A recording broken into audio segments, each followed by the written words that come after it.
Guys, চলে এলাম ছোট একটা মিনি ব্লগ নিয়ে। আজকে আমরা চলে এসেছি মিনি সুন্দরবনে, যেখানে বাঘ নেই, হরিণ নেই, কিছুই নেই, কিন্তু নাম সুন্দরবন। এই জায়গাটার আসল রহস্য হচ্ছে তোমরা দূর থেকে বাংলাদেশের বর্ডার দেখতে পাবে। সেই কারণের জন্য এখানে এত লোকের ভিড়। আর এখানে মেন উদ্দেশ্য হচ্ছে গোল পাতা বলে একটা গাছ আছে, ঠিক আছে? কিন্তু পাতা তোমার লম্বা লম্বা, কিন্তু নাম দিয়েছে গোল পাতা। গাছটা দেখলেই বুঝতে পারবে নারকেল গাছের মতন, কিন্তু নাম দিয়েছে গোল পাতা। জঙ্গলটা নর্মালি কোনো কিছুই নেই যে দেখার মতন, ঠিক আছে? মোটামুটি ভালো জায়গা, খুব খারাপ নয়।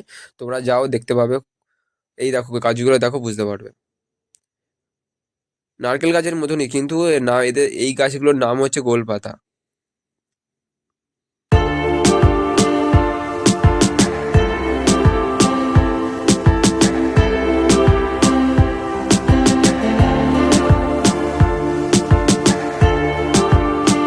তোমরা দেখো, জায়গাটা দেখলে বুঝতে পারবে। নদীর পুরো অপোজিট সাইডে ওখানে তোমার বাংলাদেশ, বাংলাদেশ আর আমাদের এই সাইড হচ্ছে ইন্ডিয়া, ঠিক আছে? এপার থেকে ওপারে পুরো তোমরা দেখলে বুঝতে পারবে।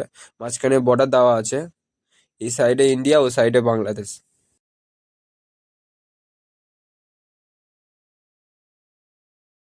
এখানে আবার দিদিরা ফটো শুট করছে। এখানে আকর্ষণীয় জিনিসের মধ্যে হচ্ছে এই একটাই জিনিস আছে, গোলপাতা, ঠিক আছে? এই হচ্ছে তোমাদের আকর্ষণীয় জিনিস, আর কিছুই নেই। নারকেল গাছের মতনই গোড়া পর্যন্ত মাটি দিয়ে দিয়েছে। তোমরাও যাও, তোমাদের খুব ভালো লাগবে, জায়গাটা খুব সুন্দর।